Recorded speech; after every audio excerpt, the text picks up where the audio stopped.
Bon, je dois reconnaître que récemment on a fait pas mal de prises de vue en tout genre, particulièrement en drone, qui est un moyen assez efficace de faire des prises de vue aériennes. Mais pour cette série de photos, j'avais envie de quelque chose qui me ramène un peu plus à l'idée du voyage. Et pour ça, le pendulaire, c'est vraiment l'outil idéal. Alors clairement, je reconnais avoir été influencé par les pionniers de la discipline qui ont fait vraiment des voyages extraordinaires en ULM pendulaire. Cette fois-ci, le vol sera pas très long parce qu'on va aller en baie de Somme, qui est juste à 1 heure d'ici. Ce qui me plaît avec le pendulaire, c'est qu'on n'est pas enfermé dans un cockpit. On est au contact direct des éléments. On a le vent dans les bras, on a une très bonne sensation de glisse, et c'est les mouvements de notre corps qui ordonnent le mouvement de l'appareil. Et puis ça vole bien, ça vole vite, ça passe partout, et ça se pose dans un mouchoir de poche.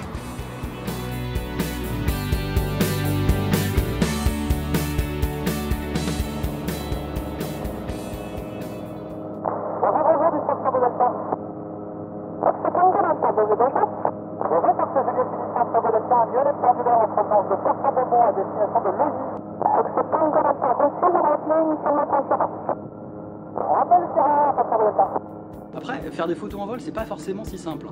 Il faut déjà gérer la navigation, l'aérologie, parfois le contrôle aérien. Alors si en plus il faut faire des photos en vol, c'est pas forcément évident. Et d'ailleurs, ça peut aussi être très frustrant. Dans mon métier, on est particulièrement à la recherche de la maîtrise.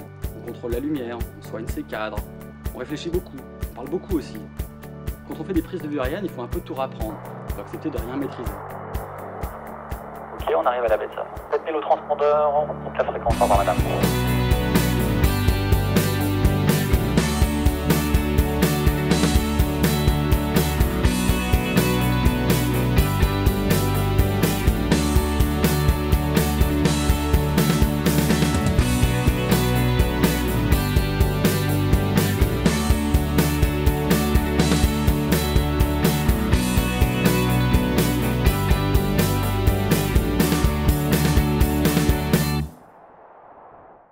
Finalement, c'est quand même assez magique. Moi, je suis toujours quand même très content de pouvoir ramener quelques clichés de ces bons moments passés en l'air. Alors j'espère bien qu'en 2015, je vais pouvoir retourner dans tous les endroits que j'ai aimés et par la même occasion, faire quelques photos.